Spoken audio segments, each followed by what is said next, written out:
최충원 왕이 있었습니다. 그런데 그 왕은 왕이 아니었습니다. 옥좌에 앉아 용포를 걸치고 매일 아침 신하들의 절을 받았습니다. 나라의 이름으로 명령을 내리고 백성들은 그를 향해 고개를 숙였습니다. 그러나 그 왕은 알고 있었습니다. 자신이 아무것도 결정할 수 없다는 것을. 진짜 권력은 궁궐밖에 있었습니다. 개경의 한 저택. 화려하지만 서늘한 그 공간에 한 남자가 앉아 있었습니다. 그는 왕을 갈아치웠습니다. 한 번도 아니고 두 번도 아니고 세 번씩이나. 마음에 들지 않으면 폐위시켰고 위험하다 싶으면 유배를 보냈습니다. 때로는 그보다 더한 방법으로 조용히 사라지게 만들었습니다.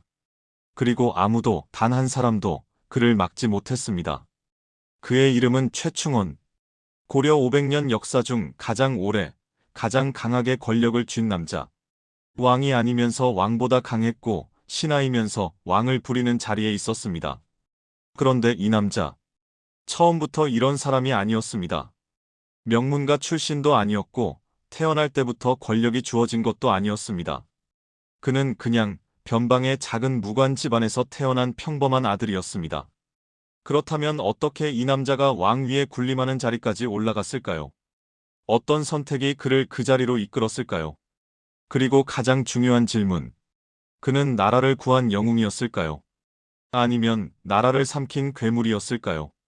오늘 우리는 그 답을 찾아 고려로 떠납니다. 이 이야기가 궁금하신 분들, 구독 버튼 눌러두시면 다음 역사 이야기 만드는데 큰 힘이 됩니다. 지금으로부터 약 800년 전, 피와 칼날이 권력의 언어였던 그 시대로. 그 시대를 이해하려면 먼저 이 나라가 어떻게 무너지기 시작했는지부터 알아야 합니다. 고려는 원래 문신의 나라였습니다. 건국 초기부터 고려는 글을 아는 사람, 학문을 닦은 사람, 시를 짓고 예를 아는 사람들이 지배하는 나라였습니다. 왕의 곁에는 언제나 문신들이 있었습니다.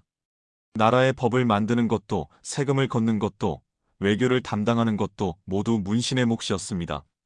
반면 무신들은 달랐습니다. 전쟁이 나면 목숨을 바쳐 싸웠습니다. 북쪽 변방에서 칼바람을 맞으며 나라를 지켰습니다. 적의 화살이 날아오는 전장 한복판에서 동료의 시신을 밟고 싸웠습니다. 그러나 전쟁이 끝나고 돌아오면 그들에게 돌아오는 것은 냉대였습니다. 잔치 자리에서 문신 귀족들은 무신들을 아래에 앉혔습니다. 관직도, 토지도, 권한도 모두 문신들이 먼저 가져갔습니다. 어떤 기록에는 이런 장면이 남아 있습니다. 고령의 무신 장군이 왕 앞에서 고생을 인정받는 자리에서 옆에 있던 문신. 귀족이 술에 취해 그 장군의 수염에 촛불을 가져다 댔습니다.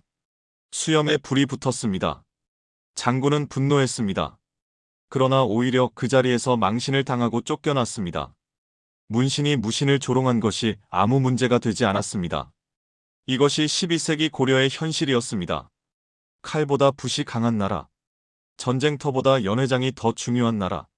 목숨보다 문장이 더 귀한 나라. 그 불평등 속에서 무신들의 분노는 수십 년에 걸쳐 쌓여갔습니다. 그리고 1170년 마침내 터졌습니다. 정중부, 이고, 이이방.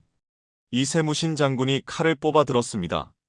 의종왕이 신하들과 연회를 즐기던 날 밤이었습니다. 무신들이 움직였습니다. 문신들을 하나씩 끌어내 죽이기 시작했습니다. 왕의 호위 무사들도 저항하지 못했습니다. 이미 군영 안에서 무신들이 사전에 움직이고 있었으니까요. 왕은 폐위됐습니다. 200년 넘게 이어온 문신 지배 체제가 하룻밤 사이에 무너졌습니다. 역사는 이것을 무신정변이라 부릅니다. 세상이 뒤집혔습니다. 무신들은 환호했습니다. 이제 우리의 세상이 왔다고. 이제 우리가 만든 나라에서 살 수 있다고. 그러나 세상이 뒤집힌다고 해서 모든 것이 해결되는 것은 아닙니다. 무신들은 나라를 지키는 법은 알았지만 나라를 다스리는 법은 몰랐습니다. 권력을 잡은 뒤 그들 사이에서 또 다른 싸움이 시작됐습니다. 정중부가 권력을 잡으면 이이방이 그를 견제했습니다. 이이방이 권력을 잡으면 정중부가 그를 제거했습니다. 정중부가 다시 권력을 쥐면 경대승이 그를 죽였습니다. 경대승이 권력을 장악하면 이이민이 실권을 노렸습니다. 칼로 얻은 권력은 반드시 칼로 빼앗겼습니다. 빼앗긴 권력은 또 다른 칼이 가져갔습니다. 무신정변 이후 40여 년 동안 고려는 무신들끼리의 피 튀기는 권력 다툼으로 끊임없이 흔들렸습니다. 왕은 허수아비였습니다. 법은 무너졌습니다. 백성들은 수탈에 지쳐갔습니다. 아무도 내일을 알 수 없었습니다. 오늘 권력자가 내일은 시신이 될 수 있었고, 오늘 신하가 내일은 역적이 될 수 있었습니다. 이 혼돈의 시대, 이 끝을 알 수 없는 권력의 소용돌이 속에서 한 젊은이가 눈을 뜨고 있었습니다. 그는 이 모든 것을 보고 있었습니다. 정중부의 죽음을 보았습니다. 이방의 최후를 보았습니다. 경대승이 어떻게 무너졌는지를 지켜보았습니다. 그리고 혼자 생각했습니다. 왜 저들은 모두 실패했는가? 왜 칼로 잡은 권력은 칼로 빼앗기는가? 어떻게 해야 진짜로 흔들리지 않는 권력을 만들 수 있는가? 그 젊은이의 이름이 최충원이었습니다. 1149년 고려 중기에 태어난 그는 아버지 최원호로부터 무관직을 물려받은 무신 집안의 아들이었습니다. 대단한 집안이 아니었습니다. 화려한 배경도 없었습니다.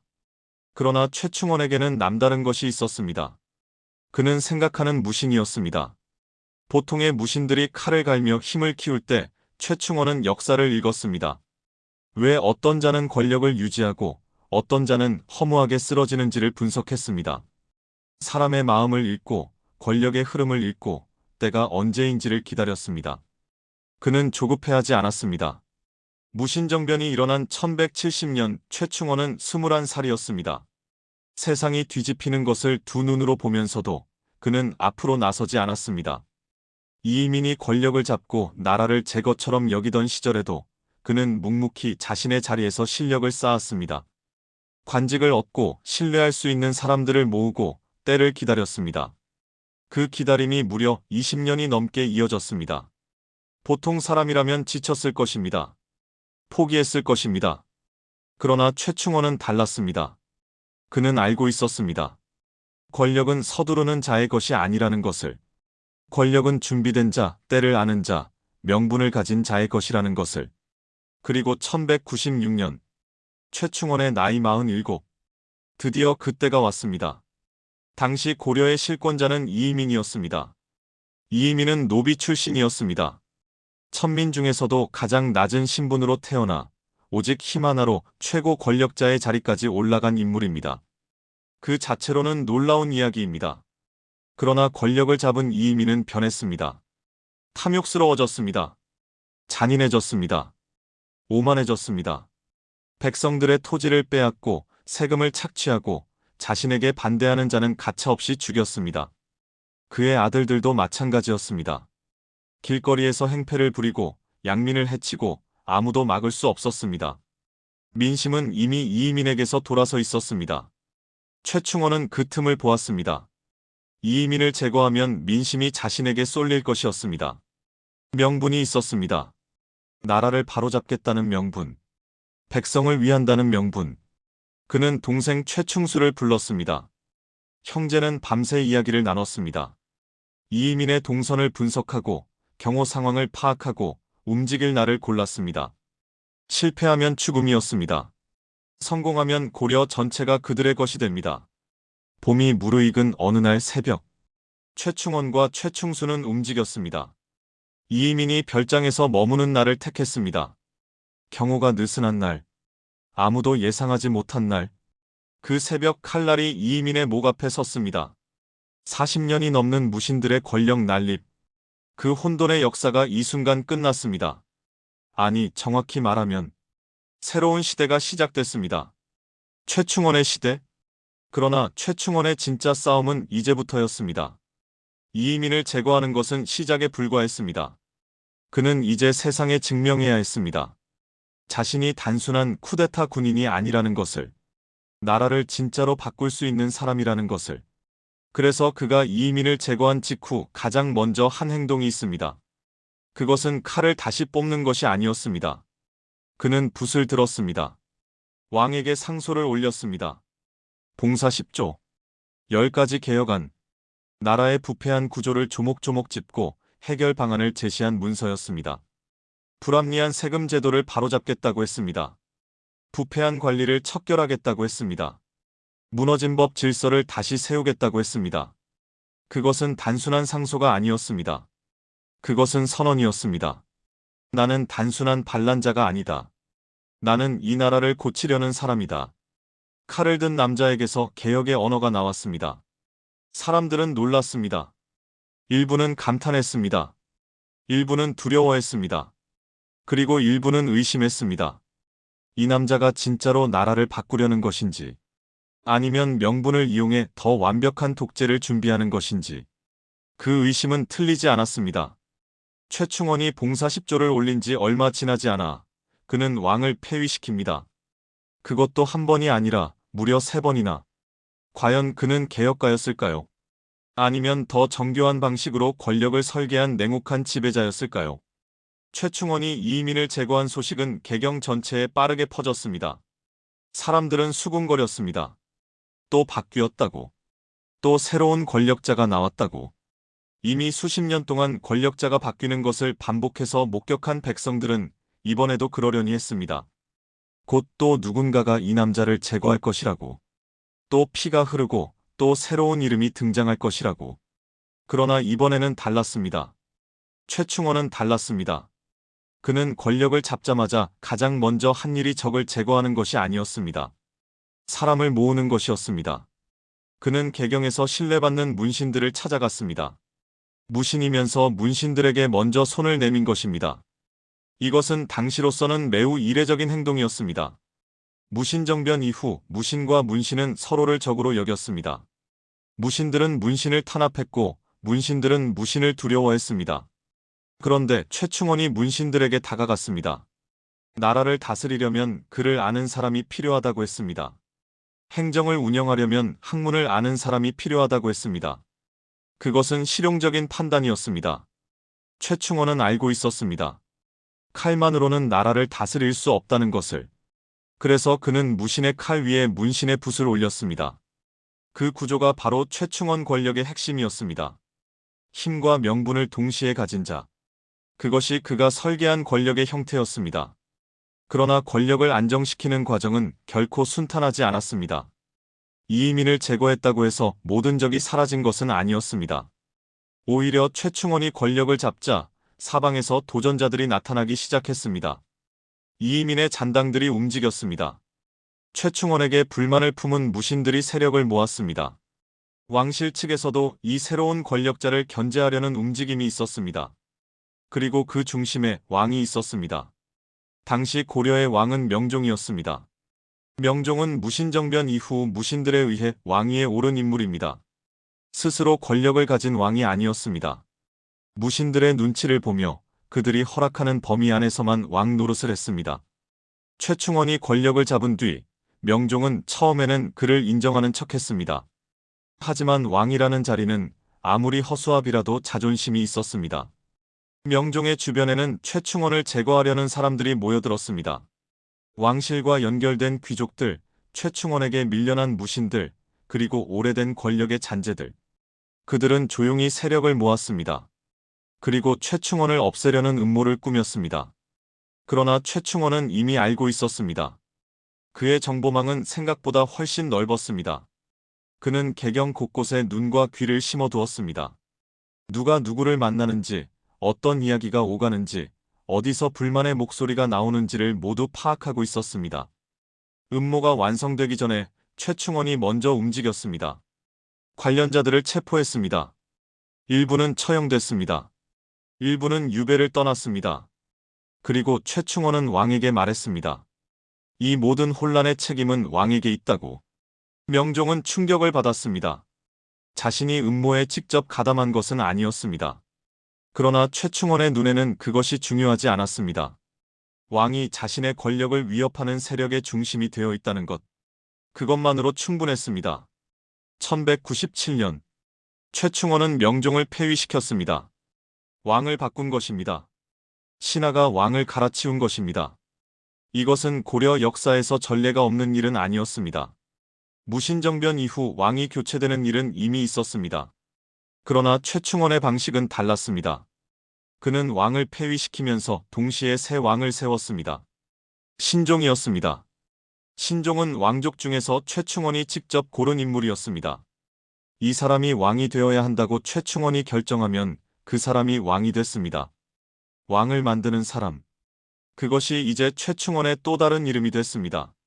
그런데 더 놀라운 것은 그 다음입니다. 신종이 왕위에 오른 뒤 최충원은 그에게도 같은 방식을 적용했습니다. 왕이 자신의 뜻에 따르지 않으면 언제든 바꿀 수 있다는 것을 보여준 것입니다. 신종 다음에는 희종이 왕위에 올랐습니다. 희종은 처음에는 최충원과 협력하는 관계처럼 보였습니다. 그러나 희종도 결국 참을 수 없었습니다. 왕이면서 왕이 아닌 상황. 명령을 내려도 최충원의 허락 없이는 아무것도 실행되지 않는 현실. 희종은 분노했습니다. 그리고 결단을 내렸습니다. 최충원을 직접 제거하기로 한 것입니다.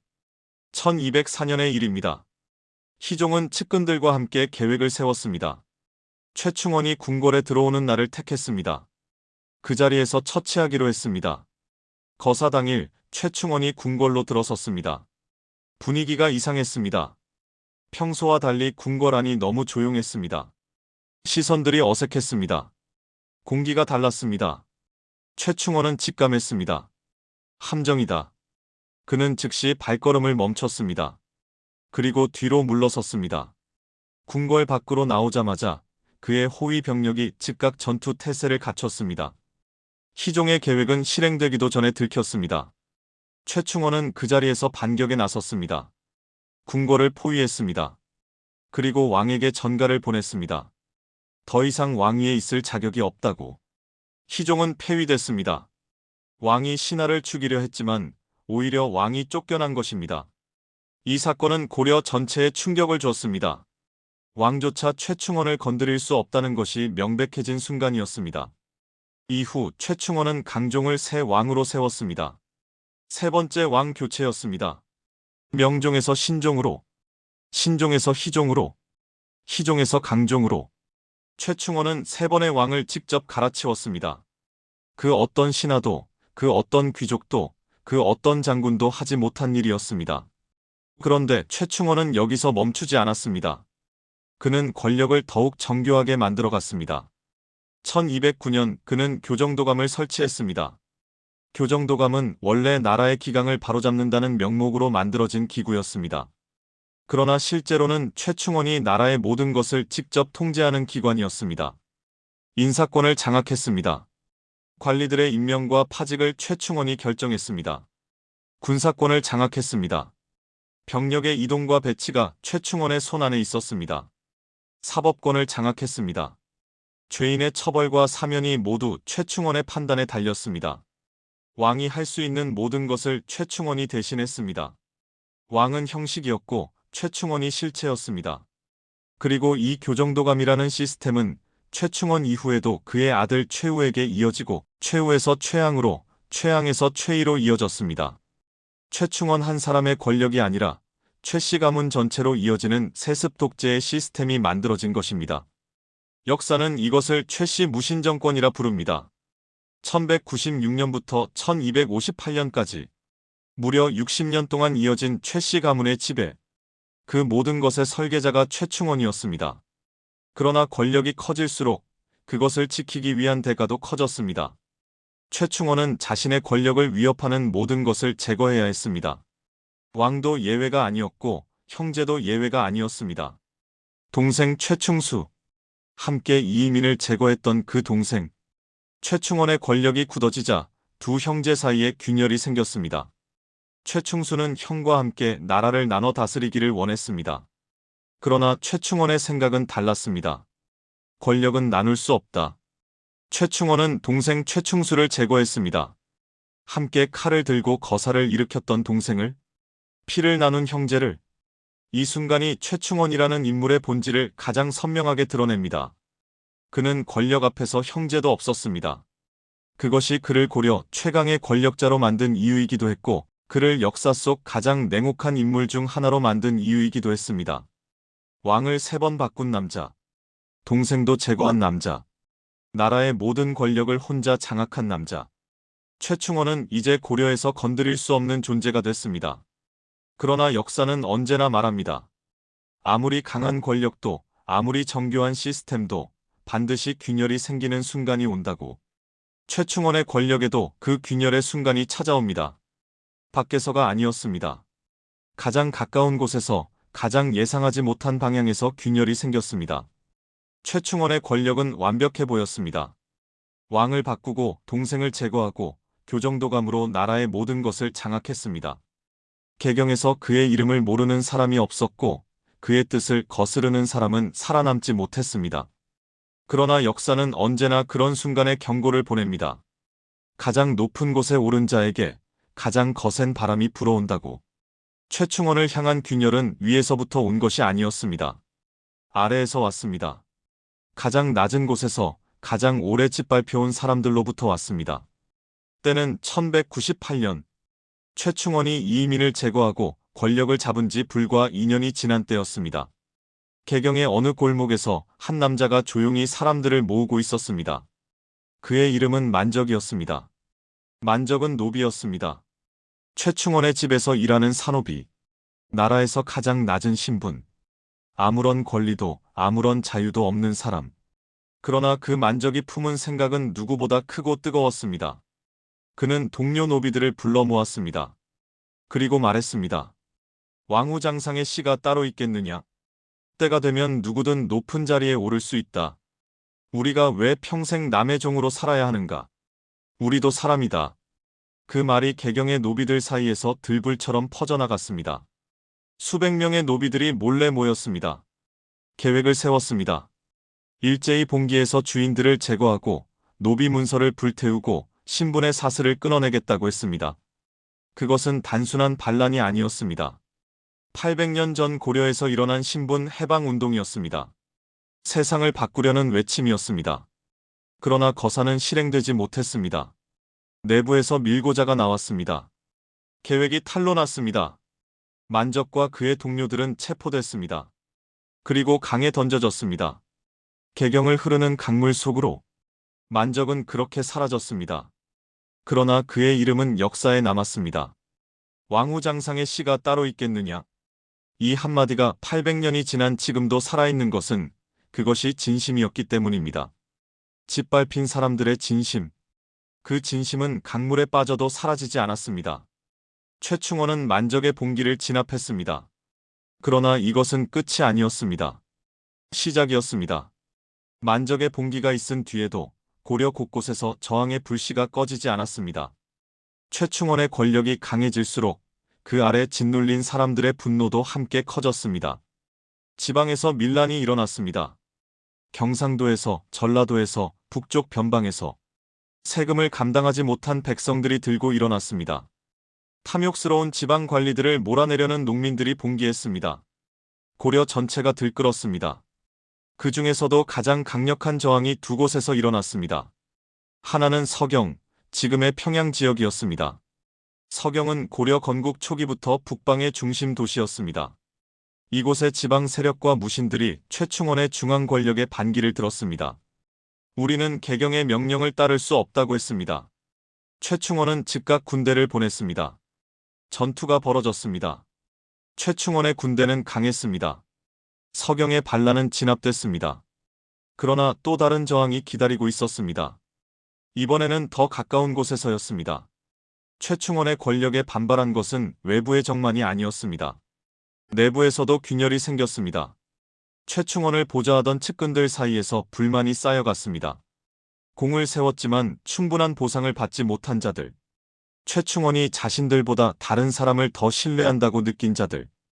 권력의 과실을 더 많이 나눠 갖고 싶었던 자들. 그들이 은밀하게 움직이기 시작했습니다. 최충원의 측근 중 한 명이 주도했습니다. 그는 최충원을 제거하면 자신이 권력을 장악할 수 있다고 생각했습니다. 동조 세력을 모았습니다. 날을 정했습니다. 거사를 준비했습니다. 그러나 이번에도 최충원의 정보망이 먼저 움직였습니다. 음모는 실행되기 전에 발각됐습니다. 주모자들은 처형됐습니다. 동조자들은 유배됐습니다. 최충원은 살아남았습니다. 또다시 그는 자신을 향한 크고 작은 음모를 수없이 겪었습니다. 그때마다 살아남았습니다. 그때마다 더 강해졌습니다. 그리고 그때마다 더 냉혹해졌습니다. 살아남기 위해 더 많은 사람을 제거해야 했습니다. 더 많은 사람을 제거할수록 더 많은 적이 생겨났습니다. 더 많은 적이 생겨날수록 더 강한 통제가 필요했습니다. 그것은 끝이 없는 순환이었습니다.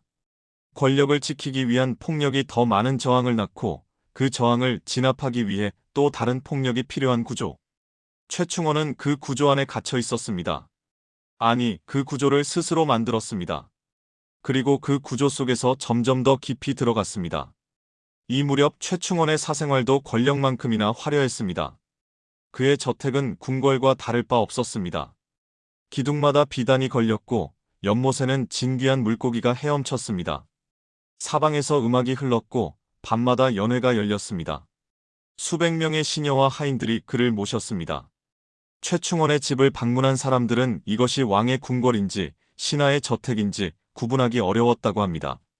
왕보다 잘 먹고 왕보다 잘 입고 왕보다 더 많은 사람의 시중을 받는 신하? 그것이 최충원이었습니다. 그러나 그 화려함 속에서도 그는 쉬지 못했습니다. 언제 다음 칼이 날아올지 알 수 없었습니다. 밤마다 호위병이 저택을 에워쌌습니다.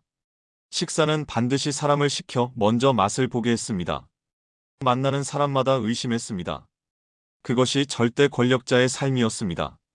화려하지만 서늘한, 강하지만 고독한. 최충원은 점점 나이가 들어갔습니다. 그리고 나이가 들수록 그의 관심은 한 가지로 모였습니다. 내가 죽은 뒤 이 권력을 누가 이어받는가? 그것은 단순한 후계자 문제가 아니었습니다. 그는 자신이 만든 이 권력 시스템이 자신의 죽음과 함께 무너지는 것을 원하지 않았습니다. 최씨 가문의 권력이 대를 이어 계속되기를 원했습니다. 그래서 그는 아들 최우를 키웠습니다. 최우는 아버지를 닮았습니다. 냉철하고 치밀하고 권력의 본질을 꿰뚫는 눈을 가졌습니다. 최충원은 최우에게 모든 것을 가르쳤습니다. 어떻게 사람을 다루는지, 어떻게 명분을 만드는지, 어떻게 적을 제거하는지, 어떻게 시스템을 유지하는지. 그것은 권력의 세습이었습니다. 왕위를 세습하듯 독재 권력을 아들에게 물려주는 것이었습니다. 그러나 그 과정도 순탄하지 않았습니다. 최우에게는 형이 있었습니다. 최충원의 다른 아들 최양이었습니다. 두 아들 사이에서 권력 계승을 둘러싼 갈등이 시작됐습니다. 최충원은 선택해야 했습니다. 한 아들을 택하면 다른 아들을 버려야 했습니다. 그는 최우를 선택했습니다. 최양은 권력에서 밀려났습니다. 아들도 예외가 없었습니다. 동생을 제거했던 그 냉혹함이 이번에는 자신의 아들에게 향했습니다. 권력 앞에서 그는 아버지이기 전에 권력자였습니다. 그것이 최충원이 살아온 방식이었고 그것이 그가 선택한 삶이었습니다. 1219년 최충원은 71살의 나이로 생을 마감합니다. 권력의 정점에서 아무에게도 무너지지 않고 스스로 생을 다한 것입니다. 고려 무신 권력자 중에서 암살이나 쿠데타로 제거되지 않고 자연사한 사람은 극히 드물었습니다. 그런 의미에서도 최충원은 특별했습니다. 그는 끝까지 살아남았습니다. 그리고 죽는 순간까지 권력을 손에 쥐고 있었습니다. 그가 숨을 거두자 아들 최우가 모든 것을 이어받았습니다. 교정도감도, 사병 조직도, 인사권도, 군사권도. 최충원이 설계한 시스템은 그의 죽음 이후에도 흔들리지 않았습니다. 오히려 더욱 견고해졌습니다. 그것이 최충원이 진정으로 원했던 것이었습니다. 자신이 죽어도 무너지지 않는 권력. 그 권력은 그의 뜻대로 이어졌습니다. 최우에서 최양으로, 최양에서 최이로. 최씨 무신 정권은 최충원 사후에도 40년을 더 이어갔습니다. 그러나 모든 것에는 끝이 있습니다. 최충원이 그토록 공들여 만든 그 시스템도 결국 역사의 흐름 앞에서 무너지는 날이 왔습니다. 지금까지 우리는 최충원이 어떻게 권력을 잡고 어떻게 지키고 어떻게 물려줬는지를 보았습니다. 그렇다면 이 모든 것이 고려라는 나라에 그리고 우리 역사에 어떤 의미를 남겼을까요? 최충원이 죽었습니다. 그러나 그가 만든 세상은 죽지 않았습니다. 아들 최우는 아버지의 권력을 그대로 이어받았습니다. 아니, 어떤 면에서는 아버지보다 더 정교하게 다듬었습니다.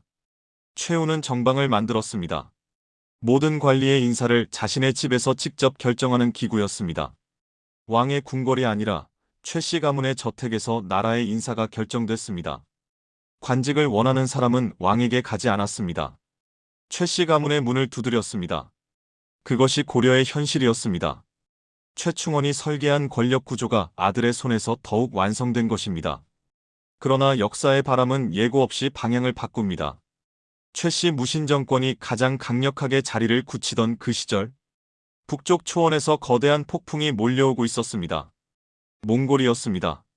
칭기즈칸이 세운 몽골 제국은 이미 중원을 집어삼키고 있었습니다. 초원의 기마병들이 도달하는 곳마다 성이 무너지고 나라가 사라졌습니다. 그리고 1231년 그 폭풍이 고려에 닿았습니다. 몽골군이 고려의 북쪽 국경을 넘었습니다. 개경이 위협받았습니다. 당시 고려의 실권자는 최우였습니다. 최우는 결단을 내렸습니다. 개경을 버리고 강화도로 수도를 옮겼습니다. 섬으로 들어간 것입니다.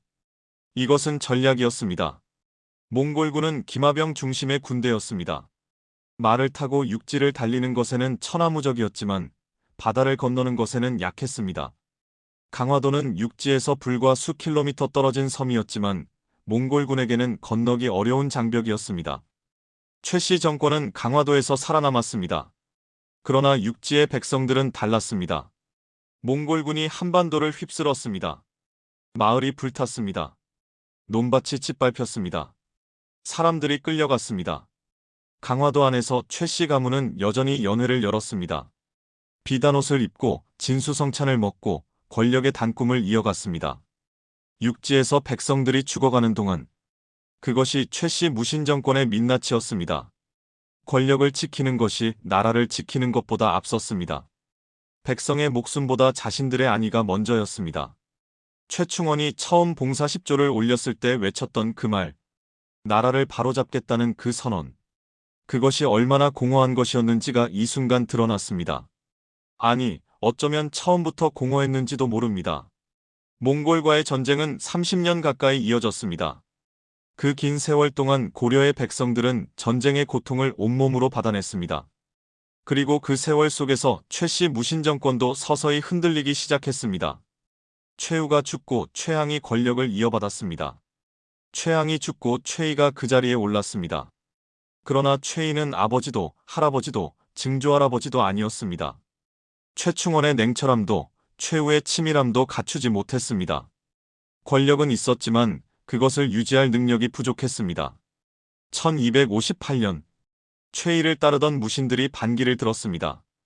김준이라는 장군이 최이를 제거했습니다. 최충원이 이이민을 제거했던 것처럼 역사는 반복됐습니다. 최씨 무신 정권은 그렇게 끝났습니다. 최충원이 권력을 잡은 1196년부터 최이가 제거된 1258년까지 62년, 그것이 최씨 가문이 고려를 지배한 시간이었습니다. 최씨 무신 정권이 무너지자 고려 왕실은 조금씩 권력을 되찾기 시작했습니다. 그리고 몽골과의 협상이 본격적으로 진행됐습니다. 강화도에서 다시 개경으로 돌아왔습니다.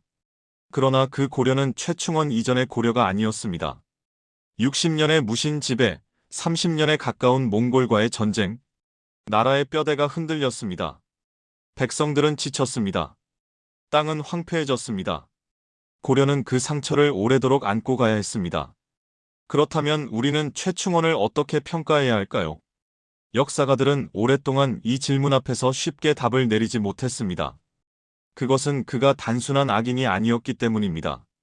최충원이 권력을 잡기 이전 고려는 이미 무너지고 있었습니다. 무신정변 이후 40년간 이어진 권력 다툼은 나라를 갈기갈기 찢어놓았습니다. 최충원은 그 혼돈을 끝냈습니다. 강압적인 방식이었지만 그는 분명히 질서를 가져왔습니다. 봉사 10조를 통해 나라의 문제를 직시하고 개혁의 방향을 제시했습니다. 문신과 무신의 협력 구조를 만들었습니다. 일정한 행정체계를 유지했습니다. 그것은 부정할 수 없는 사실입니다. 그러나 동시에 이것도 사실입니다. 그는 왕을 3번 갈아치웠습니다. 동생을 제거했습니다. 수많은 사람을 숙청했습니다. 만적과 같은 저항을 잔인하게 짓밟았습니다. 자신의 권력을 위해 백성의 고통을 외면했습니다. 그것도 부정할 수 없는 사실입니다. 그는 나라를 바로잡은 사람이기도 했고 나라를 사유화한 사람이기도 했습니다. 개혁가이기도 했고 독재자이기도 했습니다. 질서를 가져온 사람이기도 했고 그 질서를 자신의 이익을 위해 사용한 사람이기도 했습니다. 그것이 최충원이라는 인물의 진짜 모습입니다. 선과 악으로 단순하게 나눌 수 없는 복잡한 인간. 시대가 만들어낸 권력자이면서 동시에 그 시대를 설계한 인물. 역사는 그에게 영웅이라는 칭호도 괴물이라는 낙인도 완전히 붙이지 못했습니다. 다만 이것만은 분명합니다. 최충원이 없었다면 고려의 역사는 달라졌을 것입니다. 어떻게 달라졌을지는 아무도 모릅니다. 더 나아졌을 수도 있고 더 빨리 무너졌을 수도 있습니다. 그러나 분명한 것은 그가 살았던 그 시대에 그만큼 강렬한 흔적을 남긴 사람은 없었다는 것입니다. 왕보다 오래 살아남고 왕보다 강하게 나라를 쥐고 왕보다 더 많은 역사의 페이지를 채운 남자. 그것이 최충원이었습니다. 800년이 지난 지금 우리는 그의 이름 앞에서 여전히 묻습니다. 그는 정말로 나라를 위했던 것일까요? 아니면 나라를 이용했던 것일까요? 그 질문에 대한 답은 어쩌면 영원히 역사 속에 묻혀 있을지도 모릅니다. 다만 한 가지는 말할 수 있습니다. 그 질문이 800년이 지나도록 여전히 살아있다는 것 자체가 그가 얼마나 대단한 인물이었는지를 증명합니다.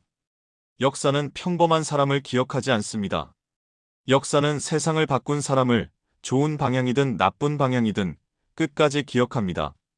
최충원. 고려 500년 역사 속 가장 오래 가장 강하게 권력을 쥐었던 그 이름은 그렇게 역사에 남았습니다. 오늘 우리는 최충원이라는 한 남자의 이야기를 함께 걸어왔습니다. 변방의 무관 집안에서 태어나 왕 위에 군림하는 자리까지 오른 남자. 그 여정이 얼마나 치열했는지, 얼마나 냉혹했는지, 그리고 얼마나 외로웠는지를 보았습니다. 권력은 그에게 모든 것을 주었습니다. 그러나 동시에 모든 것을 앗아갔습니다. 형제도 아들도 진정한 신뢰도 편안한 잠자리도. 그것이 권력의 대가였습니다. 최충원의 이야기는 단순히 800년 전 고려의 이야기가 아닙니다. 권력이란 무엇인지, 명분이란 무엇인지, 인간은 어디까지 갈 수 있는지를 묻는 이야기입니다. 그 질문은 800년이 지난 지금도 유효합니다. 오늘 영상이 흥미로우셨다면 구독과 좋아요 부탁드립니다. 다음 이야기는 최충원의 아들 최우입니다. 아버지보다 더 정교하고 아버지보다 더 냉혹하게 권력을 다듬었던 그 남자. 그리고 몽골이라는 거대한 폭풍 앞에서 그가 내린 선택. 과연 최우는 아버지의 유산을 지켜냈을까요? 다음 영상에서 함께 보겠습니다.